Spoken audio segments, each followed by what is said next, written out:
КамАЗды тимеле койчу, айтчы. Убакыт кеч кирип баратат. Эрте жарыкта оюн өткөзүп алалы. 5-чи скоростан чыгарып, кошко чыгарып туруп эле чыгарып кетсин. Рахмат. Саламдашып атат. Амансыздарбы, аманчылык айтып атат. Чүй! Сарыжан Чүй! Баткен! Саламдыбай жолдоп атат.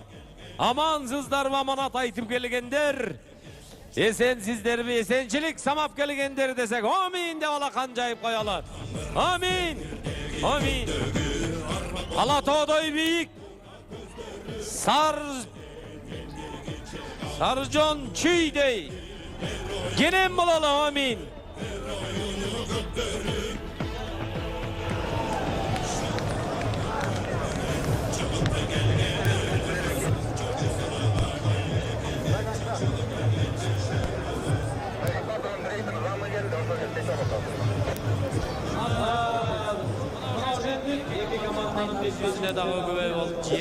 Дагы бир рет саламатсыздарбы, урматтуу телекөрүүчүлөр. КТРК Спорт телеканалы улуттук көчмөндөр оюндарынын алкагында бөгбөр боюнча мелдештерди тартуулайт. Түз эфир кызматыңыздарда мен Зыярат Эсенбай жалпыңыздарды чакырып өтөбүз. Чүй жана Баткен облустарынын тандалган мен мыктымын деген улакчылары Райкан Алканов атындагы ат майданда ат салышат. 3-чү жыйынтыктоочу оюн алгачкы тайм, андыктан жалпыңыздарды чакырып өтмөкчүбүз. Биз курамдарды тааныштырып өтсөк туура болчудай. Чындыгында ал эми Баткен командасы деле көрсөтүүчү келди. Алардын дагы оюнчуларын толугу менен тааныштырып биз өтмөкчүбүз. Чүй командасынан биринчи катар саны менен Тыныч Чалыбаев Карабайыр менен, экинчи Кубаныч Султан уулу, азыр Сейитбек Анарбек уулу Аллах менен алдыга озуп бара жатат. Ар бир көккөрүүчүнүн өзүнүн бир мындай жакшы көргөн түстөрү бар. Дагы деле болсо Сейитбек Анарбек уулу, Сейитбек Анарбек уулу алгачкы салымды ишке ашырды. Эсеп сандары 1-0 жана 7-чи катар санында ойногон Сейитбек Анарбек уулу эсеп сандарын ачып койду. Биз курамдагына чейин тааныштырып коелу. 3-чү Нурбек Юсупов Джиганды менен, 4-чү Рамзат Бөкөнбаев Тельтор менен, 5-чи Фаркат Бешекеев Аракет, 6-чы Аскат Аскаров Доу, 7-чи Сейитбек Анарбек уулу жана азыр эми кийинки салым болуп калышы мүмкүн. Жана Эламан Нурболот уулу ыргыткан улакты көрүңүздөр. Өтө мыкты салым. Эламан Нурболот уулу чындыгында күчтүү салым. Бул оюнчу улуттук курама командага жарай турган улакчы экендигин айта кетсек болот. Чындыгында өтө кооз салымды ишке ашырды. Аягына чейин биз курамды тааныштырып бүтөлү, оюнчуларды тааныштырып жаткан мезгилде эле эки улак так азангаргыды. 8-чи Улан Насакеев ошол эле ынтымак командасына каршы болгон мелдеште эгемендүүлүк мелдешинде өтө мыкты оюн көрсөткөн. Болгону булиттерде иңгисиз болуп калган.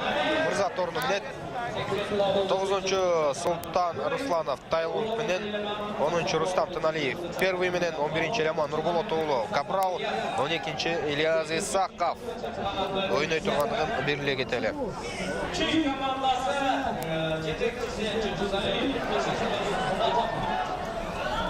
Жана ошондой эле алардын атаандаштарынын курамы менен тааныштырабыз. Жана Азамат азыр жаш күч командасынан Рамазан Орунбек уулу Ramazan Orunbek ulu darvazachı oldu. Bu oyununda mıқты. Шындығында Азамат Баткен құрамасы азыр жақшы қорғанда ойлаш керек. Аты тоңқып жіберді. Анын натыйжасында бұлақты жоғалтты. Biz bu komandanın құрамын tanıştırып өтөлү. Еламан Миңбаев бірінші, екінші Баяман Муралимоğlu, üçüncü Sanjarbek Батырбекоğlu, төртінші Рамазан Орунбекоğlu, бешінші Улукбек Майлибашев, алтыншы Бекболсун Алтынбекоğlu, жетінші Адлет Мамасалиоğlu, жана Сейитбек Анарбекоğlu азыр чабуылда. Тайғазанға жақын келді, айланып келіп біргіт қоюға мүмкіншілік бар. Жана Сейитбек Анарбекоğlu. Есеп саны 3-0. Сейитбек Анарбекоğlu менимче Талас облусундағы көрмандар үшін бөтен ойыншы емес. Сейитбекті көрмандар бардығы менимче жылу қабыл алып керек, башқа ойыншыларды қабыл алғанда елі. Ынтымақ командасында ойнап келе тұрғандығын белгілетелі. Ал мезгілде екі чауылдар. Жана біз жаш күч командасының құрамын аяғына шейін таныстырабыз. Баткен облысынан келген команда. 8-ші Айтбай Абдысамат оğlu, 9-ші Кумарбек Бақытбек оğlu, 10-ші Айтмерек Сейтқазы оğlu, 11-ші Бақай Сұлтан оğlu, жана 12-ші Ильяс Есенаман оğlu. Ал мезгілде кезектегі салым жана Чүй командасы Султан Русланов. Султан Русланов өзіңдер бүгінді мықтылығын көрсетуді. Султан Русланов достық командасында ойнайды. Есіңдерде олса. Султан Русланов Тайланд менен ойын жүргізуді. Улақты бұрап сілке ұрғытқандығын көрі алды. Бұндай ұрғытуыны күшті улақшылар ешке ашырады шындығында. Андықтан мықтылығын көрсетті деп айта алабыз.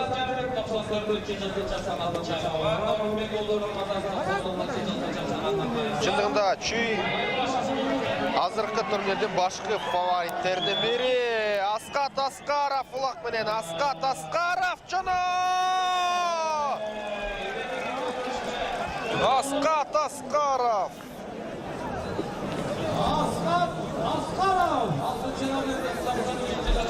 Чүйдің улақшылары қандай даярдықта келгендігін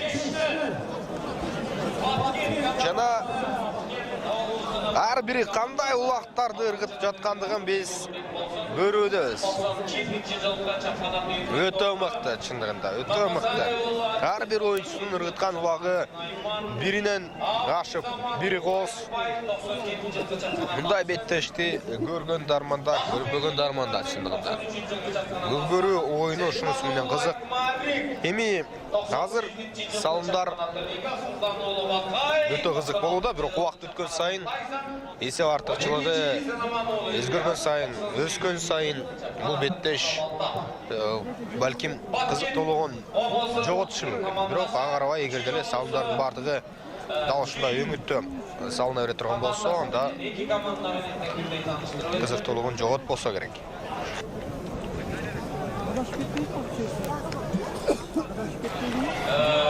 Жерден үліп кетуге жетші алды жана Ван Насакеев бе. Атандаштарынан бірі жұлып кеткен жақшы. Кумарбек Бақытбекоğlu бірақ аутқа шығып кетті.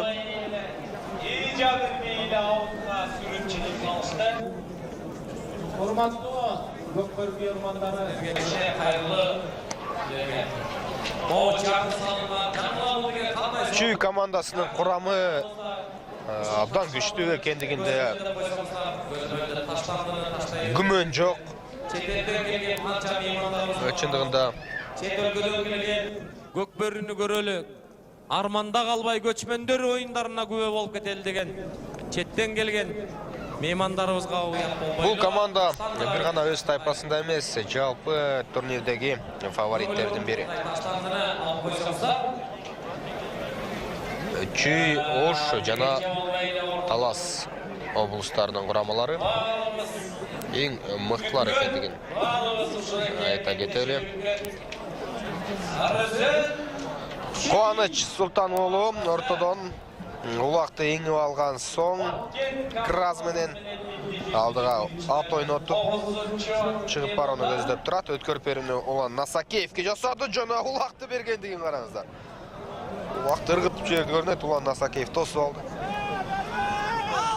Улан Насакеев эгемендүүлүк күнгө карата болгон беттеште Ынтымак командасына каршы болгон оюнда 2 улак ыргыткан. Болгону булиттерде ийгиликсиз болуп калган.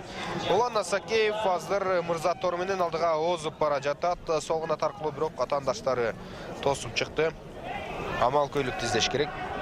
Күчкө сала берүү бул көк бөрүгө мүнөздүү эмес нерсе. Өзүңүздөр билгендей, эми кайсы бир учурларда мүнөздүү болушу мүмкүн, бирок дайыма эмес. Көпчүлүк учурда амал көйлүк менен тактикалык жүрүштөр аркылуу ойнойт. Улан Насакеев азыр Тайгазанга жакындап баратат, ыргытууга мүмкүнчүлүк ала алабы?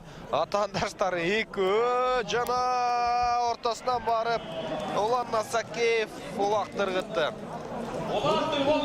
Эсеп 6-0. 6-0. Бұл кешкісізді ертең менен 137 таса болып барады. Улан Насакеевті білесің. Улан Насакеев азыр өзүңүздөр көргөндөй мыктылыгын көрсөтө алды. Эсеп биринчи таймда эле 6-0. 6-0.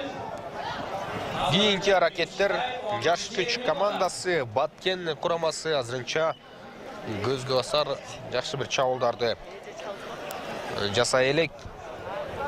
Эми Чүйгө каршы ойноп жаткандан кийин түшүнүктүү. Бирок аракет бар, эң башкысы аракет бар. Бул командада өсүш бар. Барган сайын өздөрүн көрсөтүп барууда.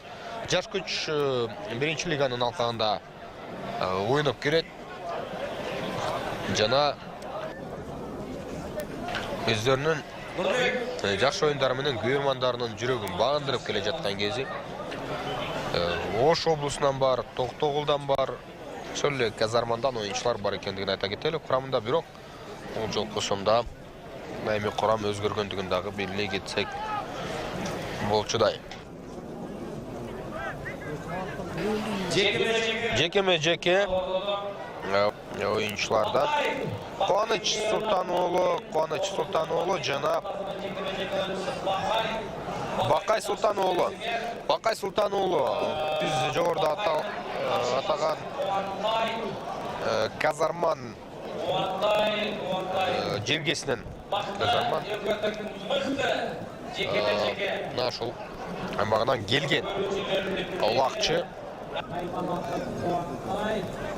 Бакай Султан уулу өзүн 31 август күнү өтө жакшы жагынан көрсөтө алды.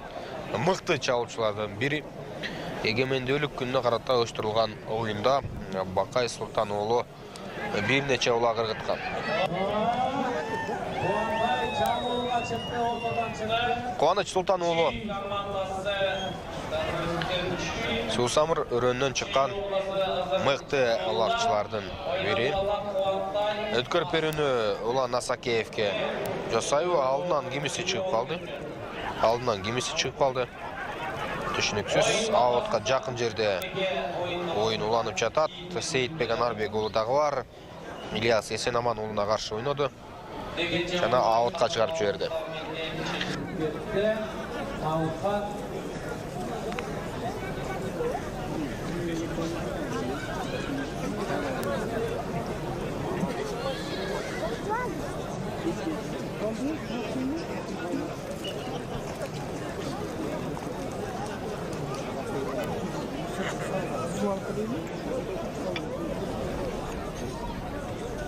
On 4. minuta.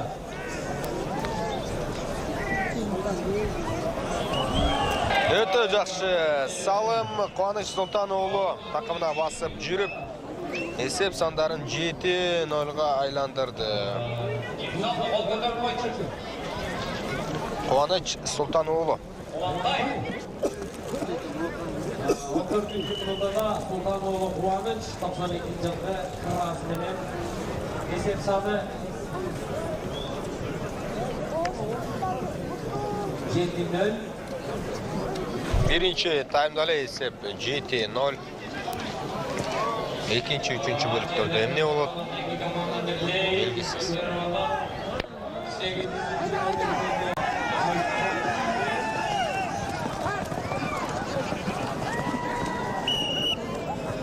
Дилекке қарсы аутқа шығып кетті. Олақты жақшылен талашып барып аутқа шығып кетішті. Бірінші таймдың бүтөріні бұл жолменен 5 минуттайы уақыт бар.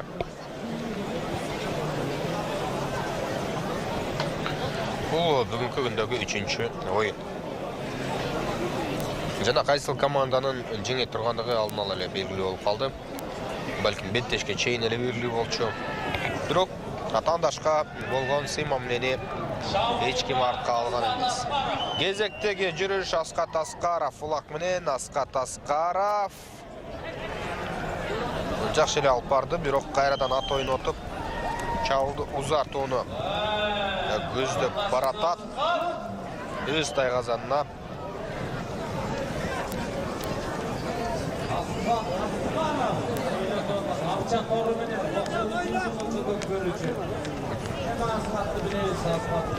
Асқат Асқаров бір рет артқа қайтып келген соң ырғытын ішке ашырды.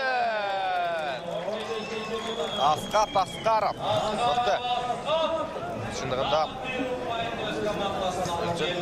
жақсы жағынан дағы бір рет көрсетті. Бұға чейін бір олақ ырғытқан, бұл екіншісі. Есеп сандары 8-0.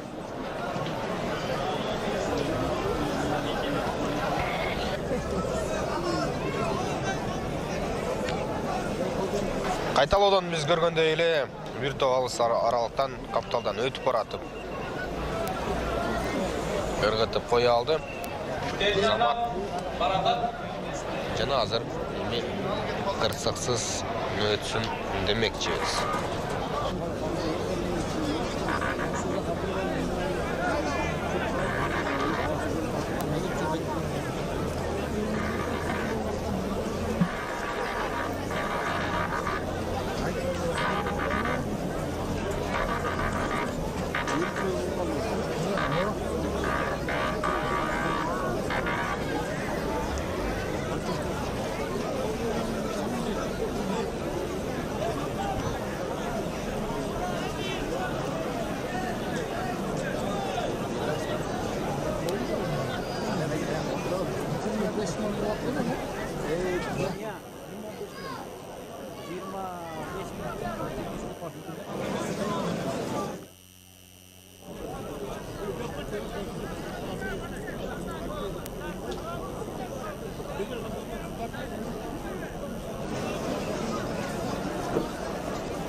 Стандарт шығарады ма?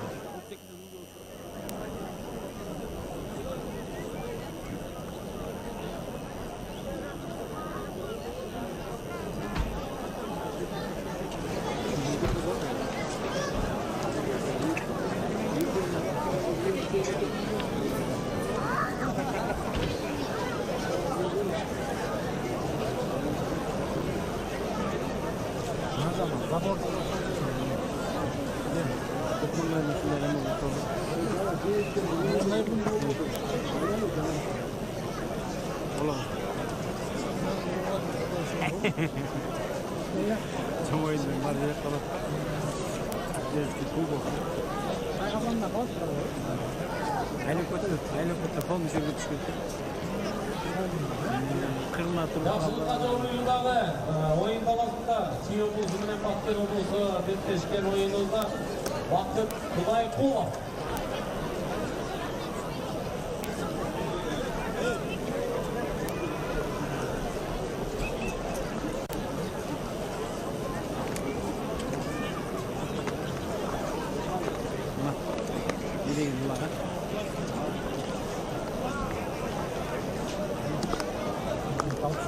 Batın erkeletip koysam yaxşı olabilir.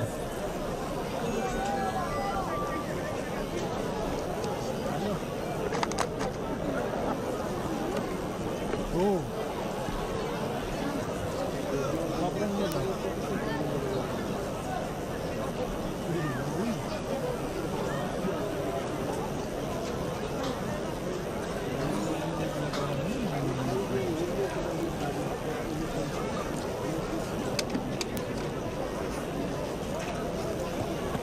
Ya.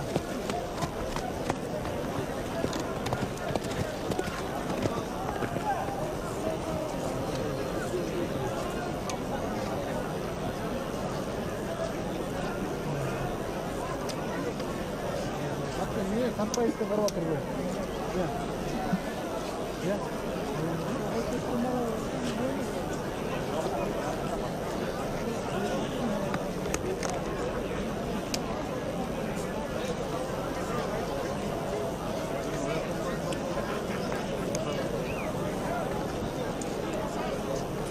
Erteң Құдай бұйырса, ертең сағат 10:00-де Талас ат майданында birinci oyunumuz Талас командасы менен Нарын командасы. Екінші oyunumuz Жаллабат Ысыкөл командасы.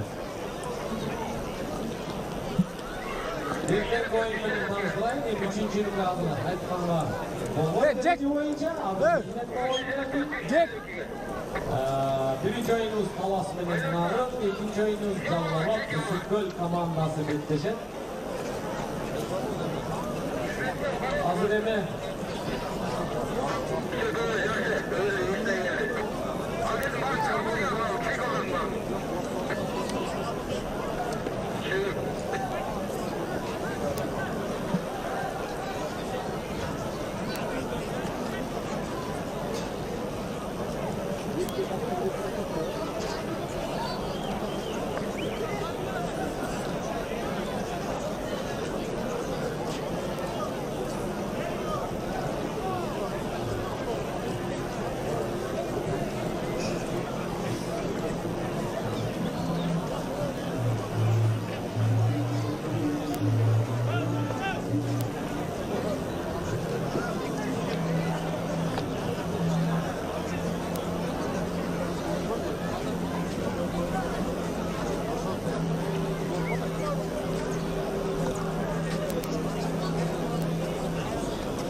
Антон. Эгер сиз спортко жакын болсоңуз, 6 жаштан 12 жашка чейинки балдарыңыз болсо, атам, апам жана мен долбооруна катталыңыз.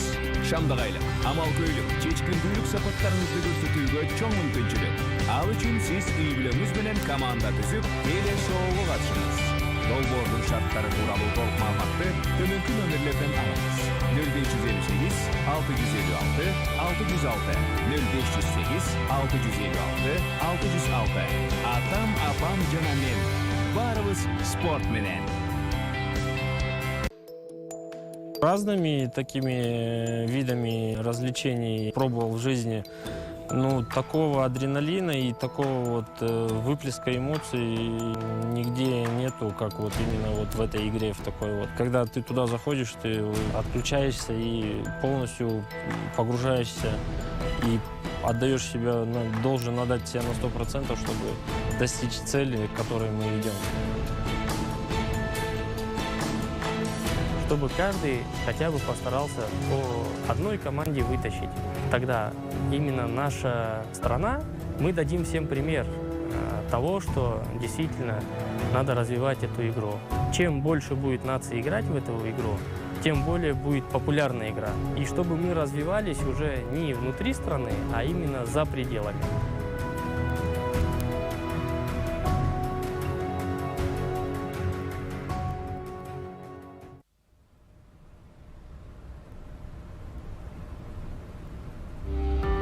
Сапарымдын баш атынан баштап, ал менин жанымда болду.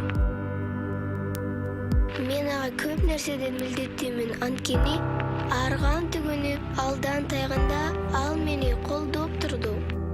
Мен ал аркылуу чыныгы досторду таптым. Мен аларга ишенем. Алар мага ишенет. Анткени күч бирдикте. Ал менин күчүмө күч кошуп, бардыгы бирдей экенин билдирип турду. Биз жеңбейбиз, жана жеңилбейбиз. Биз бул жактан өзүбүздүн ким экенибизди билебиз.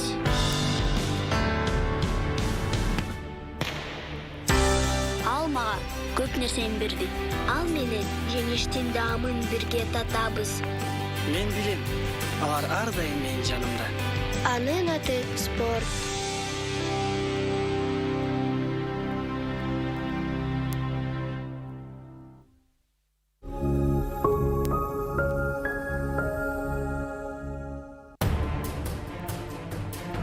Мен кичинекей кезимде эжелерим күрөшүп калышчу. Күрөшкө атам өзү жетелеп келген. Биздин район боюнча мен жалгыз болчумун. Ошондон себеп мага спарринг партнер кыз жок, балдар менен күрөшүп калгам. Кыздар күрөшкөн болбойт, динге туура келбейт деп айткандар көп. Жакын адамдарым айткандай аябай оор.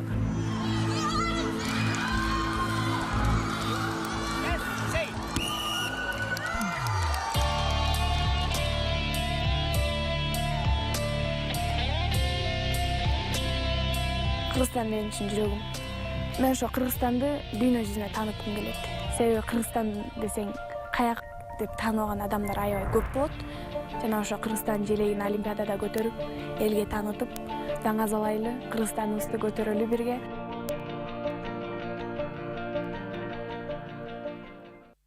Последние новости спорта. Трансляции мирового масштаба. Национальные игры. Теперь спортивный драйв в твоем мобильном.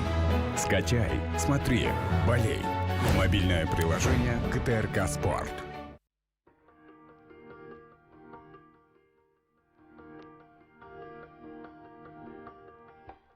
Рядом.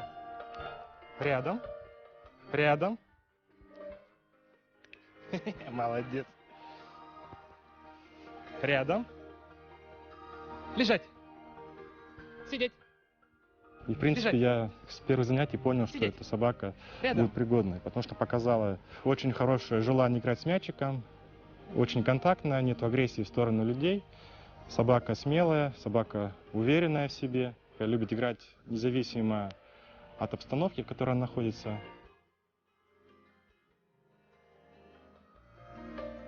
Собака — единственная собака, которая набрала 100 баллов в этой номинации. Были, конечно, очень сильные собаки, но они допускали некоторые ошибки. рядом.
Невозможно объяснить в 2 словах, насколько спорт оказал влияние на мою жизнь. Все началось с того, когда в 8 лет я записалась на секцию футбола в школе. Наверное, именно это решение сыграло очень важную роль в моей жизни в дальнейшем.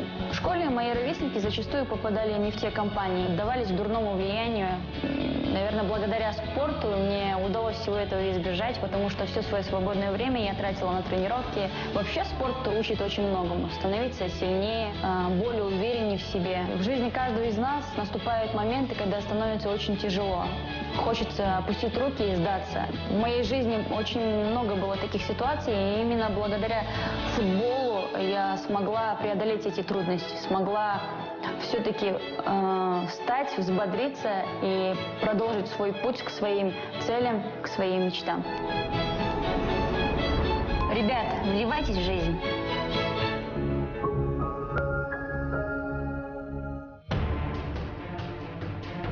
Мен кичинекей кезинде эжелерим күрөшүп калышчу. Күрөшкө атам өзү жетелеп келген. Биздин район боюнча мен жалгыз кыз болчумун. Ошондон себеп мага спарринг партнер кыз жок, балдар менен күрөшүп калгам. Кыздар күрөшкөн болбойт, динге туура келбейт деп айткандар көп. Жакын адамдарым айткандай оор.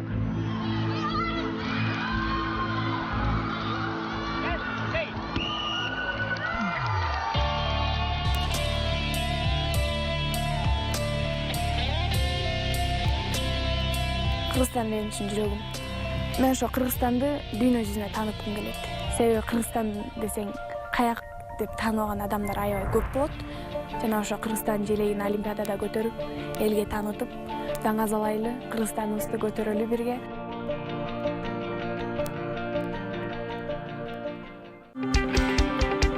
Коомдук 1-каналда үй бүлөлүк жаңы долбоор.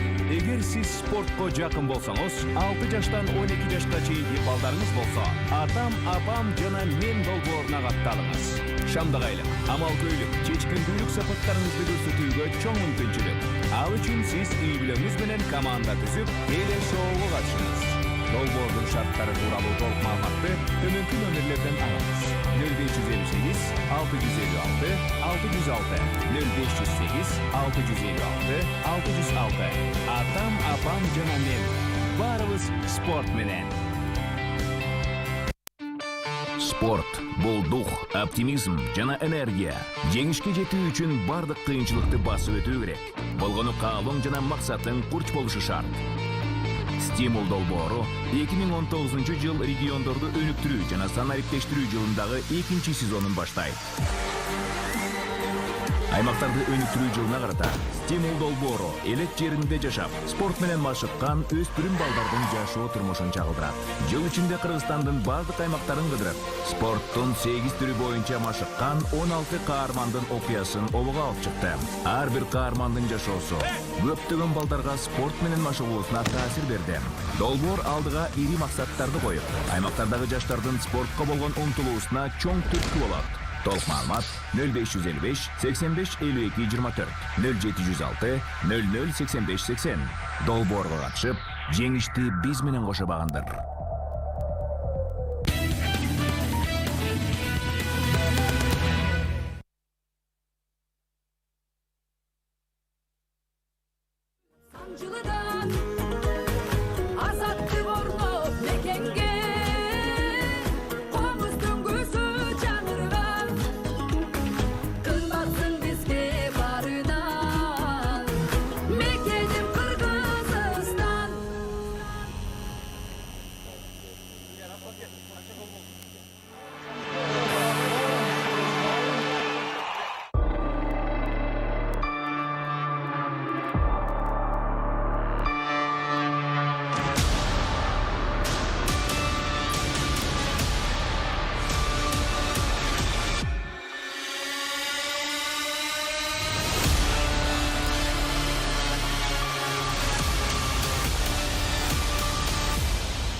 Каналда үй бүлөлүк жаңы долбоор. Эгер сиз спортко жакын болсоңуз, 6 жаштан 12 жашка чейинки балдарыңыз болсо, атам, апам жана мен долбооруна катталыңыз. Шамдагайлык, амал-көйлүк, чечкиндүүлүк сапаттарыңызды көрсөтүүгө чоң мүмкүнчүлүк. Ал үчүн сиз үй бүлөңүз менен команда түзүп, теле-шоуга катышыңыз. Долбоордун шарттары тууралуу толук маалыматты төмөнкү номерлерден алыңыз. 0558 656 606 0508 656 606. Атам, апам жана мен. Баарыбыз спорт менен. Разными такими видами развлечений пробовал в жизни. Ну, такого адреналина и такого вот выплеска эмоций нигде нету, как вот именно вот в этой игре, в такой вот. Когда ты туда заходишь, ты отключаешься и полностью погружаешься и отдаешь себя, должен отдать себя на 100%, чтобы достичь цели, к которой мы идем. Чтобы каждый хотя бы постарался по одной команде вытащить. Тогда именно мы дадим всем пример того, что действительно надо развивать эту игру. Чем больше будет наций играть в эту игру, тем более будет популярна игра. И чтобы мы развивались уже не внутри страны, а именно за пределами.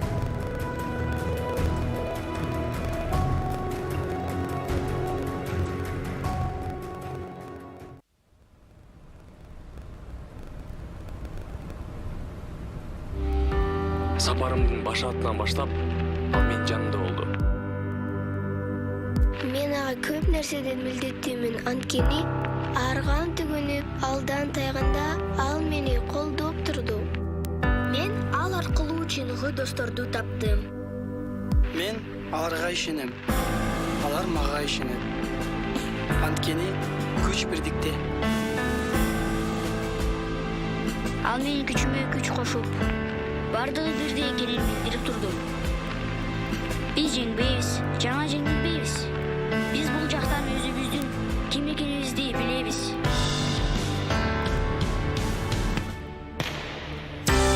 Ал мага көп нерсени берди. Ал менен жеңиштин даамын бирге татабыз. Мен билем, алар ар дайым менин жанымда. Анын аты спорт.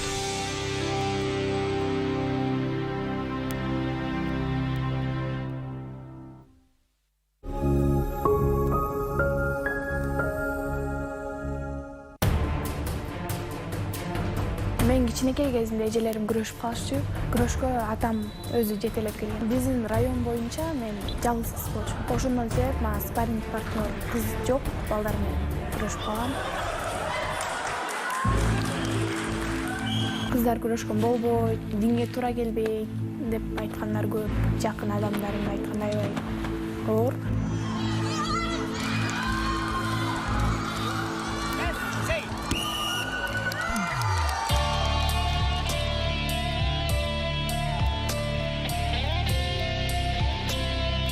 Кыргызстан менин үчүн жүрөгүм. Мен ошо Кыргызстанды дүйнө жүзүнө тааныткым келет. Себеби Кыргызстан десең каяк деп тааныбаган адамдар аябай көп болот. Жана ошо Кыргызстан желегин Олимпиадада көтөрүп, элге таанытып, даңаз алайлы, Кыргызстаныбызды көтөрөлү бирге. Экинчи тайм. Чүй жана Баткен облусунун оюнчуларынын ортосундагы беттешүүлөнүүдө урматтуу көрүүчүлөр. Учурда эсеп 8-0, биринчи таймдан кийин экинчи бөлүк башталды. Баткен облусунун курамасы азыркы учурда бир дагы улак кыргытай эле. Бирок эми ага карабастан өздөрүн көрсөтүүгө аракетин жасап көрөт жана азыркы учурда Баткен курамында оюн жүргүзгөн Ильяс Эсенаман уулу. Ильяс Эсенаман уулу оң такымга бекем басты. Тандаштардын арасынан озуп чыгууну көздөп алдыга жол издеп жаткан маалы экинчи бөлүктүн жүрүшү. Кеч кирип калды. Бирок ага карабастан оюн уланып жатат. Экинчи тайм бүткөнчө мындан дагы караңгы түшүшү мүмкүн. Азыр эми азыркы учурда чогуу көрөлү кандай болот. Ильяс Эсенаман уулу жакшы эле тайгазанга жол издеп жатат. Айла малды атаандаштар жаап коюп жатканын көрүүдөбүз. Эми берип койсо деле болот, анткени Чүй облусу 8 улакты буга чейин ыргытып коюшкан. Бир топ өздөрүнүн артыкчылыгын жаратып алышкан болчу. Чүй командасы жабышып. Аутка сүрүп чыгарды. Ильяс Эсенаман уулунун атаандаштары экинчи бөлүктүн жүрүшү жана азырынча салым жок. Бирок эми кимдин жеңе тургандыгы деле алдын ала белгилүү. Бирок азырынча эрежеге ылайык, жобого ылайык айтпай туруш керек көзүңүздөр билгендей. Ортодогуларды айтайын. Ошондуктан улам Имиш көрөлү. Бакай менен Кубандай деп айтып атсак команданын жетекчилери менин жанымда эми атынан Жекеме жекеде Бакай жана Кубандай сыяктуу оюнчулар.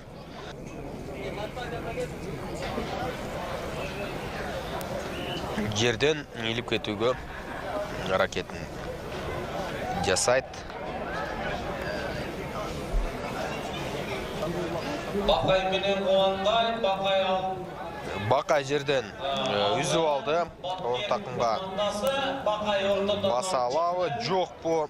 Хайырали. Чоң көрөлү.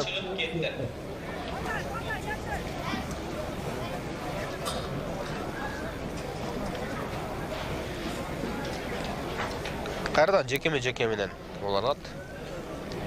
Аягына чейин салым ишке ашкан жок, тактап айтсак. РГТны ишке ашыра алган жок Бакай. Тайгазанга жакындап барган эмес.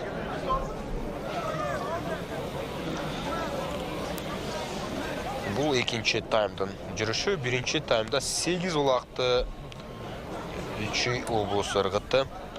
Чыныгы өздөрүнүн мыкты экендигин далилдеп ыргытып жаттар бир салымды. Биринчи оюнубуз Ондо Талас менен Нарын, экинчи оюнубуз Жаллабад Сыкөл. Аскат Аскаров. Ош шабы менен Бобо ойнап аткан. Аскат Аскаров оюнун улантып жатат.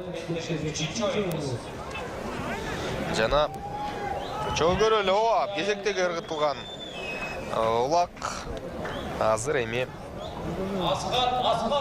Аскат Аскаровдун салымы 9-0 эсебин алып келүүдө. 6-чы катар сандагы Аскат Аскаров өзүңүздөр көргөндөй Эсеп саны 9-0. Дагы да болсо экинчи бөлүктө эсеп артыкчылыгын жогорулатты. Жана Тайгазанды көздөй азыр жакындап калышты. Жол издеп жатат. Жана кезектеги салым. 6-чы мүнөт экинчи таймдын эсеп сандары 10-0. 10-0. Буга чейин эсиңиздерде болсо 12-0 эсебинде ийгиликке жетишкен. Эми жакшы көрүнбөй калганына байланыштуу Ош облусу Рустам Тыналиев 10-чу номердеги 10-чу упайды алып келди. Рустам Тыналиев ыргыткан. Ооба.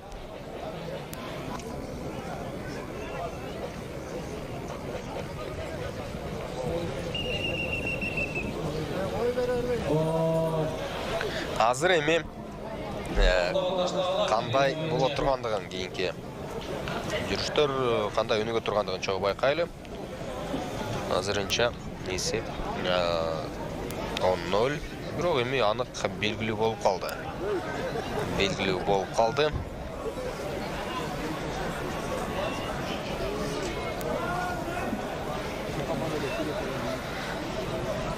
Улак деле көрүнбөй калса керек. Бүгүн бир топ эле кеч башталды.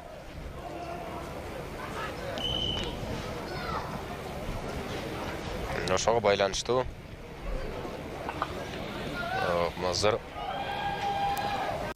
оюн таласын карап оюнчуларды айырмалап мүмкүн эмес. Жакшы эле жолуп кетти жана алгачкы улакты Баткен оюнчулары ыргытты. Баткен оюнчулары ыргытып кое алды. Эми спорттук балким экинчи таймдан кийин жыйынтык кылды. Соболова 1-10 эсебинде экинчи тайм.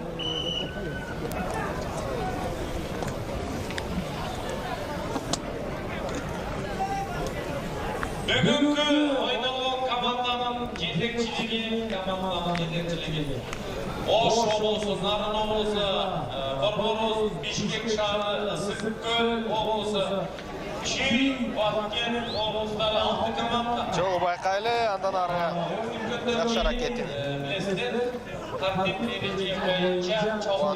жатат оюнчулар алдыга озуп чыгууга мүмкүнчүлүк алдыбы. Баткен облусу жерге чирip жиберген, андан кийин кайрадан такымга басып алууга үлгүрдү.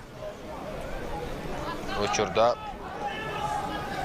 4-катарда ойногон Рамазан Орынбек уулу ойынын улантып жатат.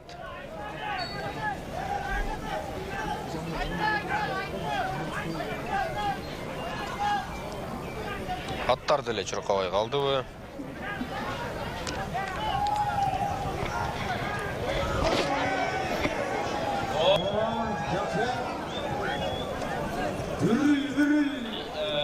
Бүгін талаш деген ұшып. Бүркіттің көзін салып алғандар жақсы деп ойлаудан болуш керек. Азыр эми мындан ары Екінші тайм. саналуу мүнөттөр калды. Экинчи таймда 3-чү бөлүктө менимче ойнотуунун кажети жок болуш керек. Экрандан анчалык билинген жок, чындыгында канчалык бүгүм кирип калгандыгы.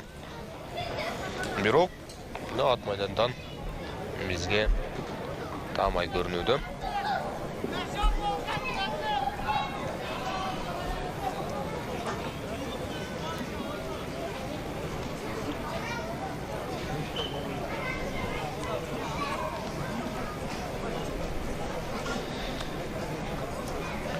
Жекеме-жекеде Бакай Султан уулу жана Куантай ойынын көрсөтүүдө.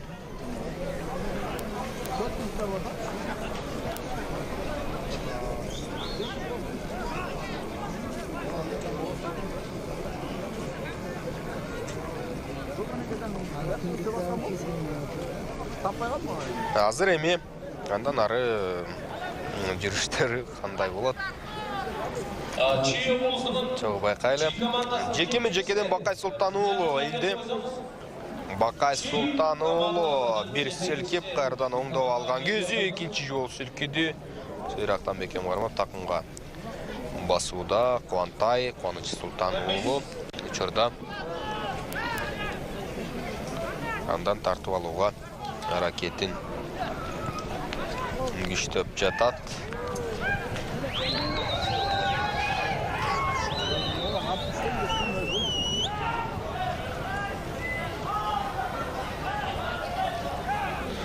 Жана азыр эми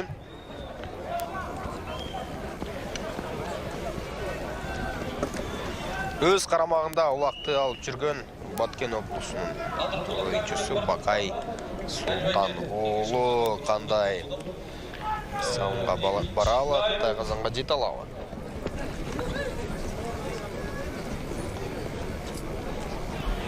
Экинчи таймдын аягы. Oyunculardın эми каалоосу дагы да болсо күчсүз Рустам Тыналиев. Рустам Тыналиев Тайгазанды көздөп бет алды. Айлантып жүргөн кези ат ойнотуп Тайгазанга келип жетти жана 11-1. 11-1.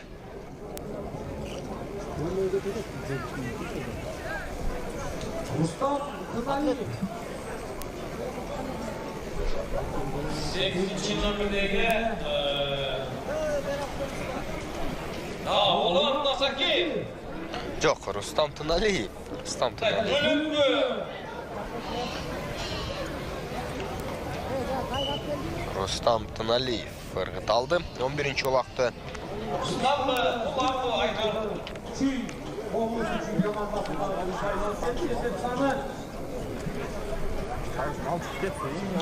Баштапкы чекитке жайгаштырылган улакка аракеттер уланууда. 11-1. Эми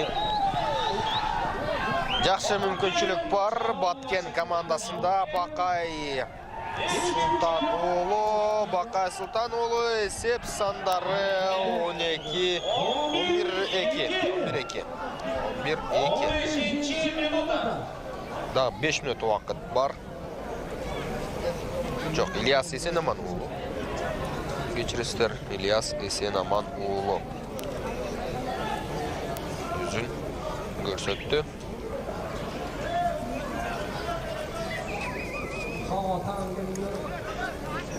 Азыр эми жанары кандай болот? Айдор Баткен командасының капитаны Елеман. Көрөлү.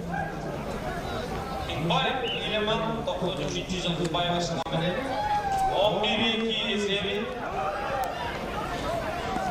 Жанары эми аутка кетчи дагы аз калды. Қызылшысын көрдіруден бұланар тексейін. Аларбек Сейітбек.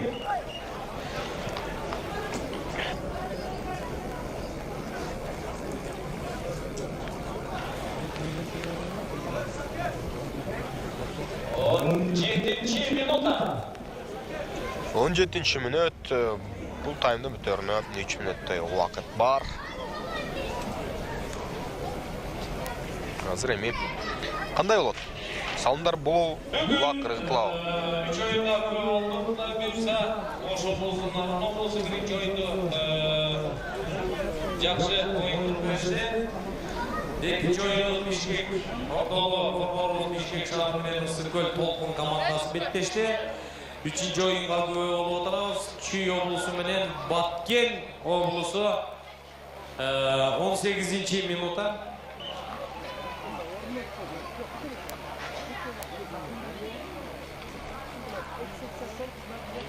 Жерден эңип алган соң азыр Тайгазанды көздөй бет алып көрдү. Бирок Баткен оюнчулары анчалык мыктылыгын көрсөтө алган жок. Өз Тайгазанына баратат. Чүй командасынын убакчысы.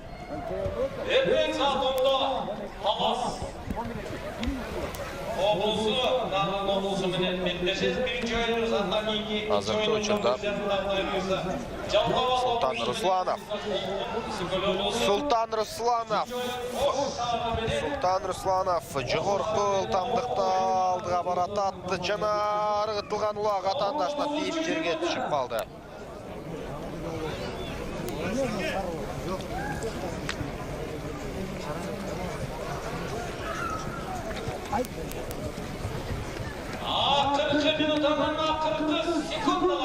Акыркы секундалар Сейитбек Анарбек уулу ыргытууга жол издеп жатат.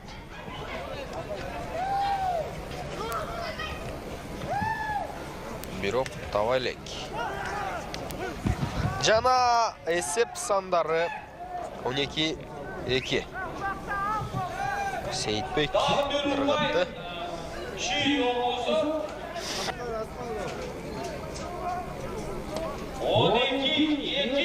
12-2 есебин каттап койду. Сейитбек ыргытты акыркысын. 10 секунда. Мына эми акыркы секундалар. Урматтуу көкбөрүчүлөр, келгиле жакыныраак келгиле. Урматтуу көкбөрү ярмандары. Эртең Кудай буюрса, Талас облусу, Нарын облусу биринчи оюн, Жалал Абад облусу, Ысыркөл облусу. Оюн жыйынтыгына чыкты, урматтуу көрүүчүлөр. Кытай спорттун алмайсыз болуңуздар. Эртеңки саат 10-до оюндар башталат.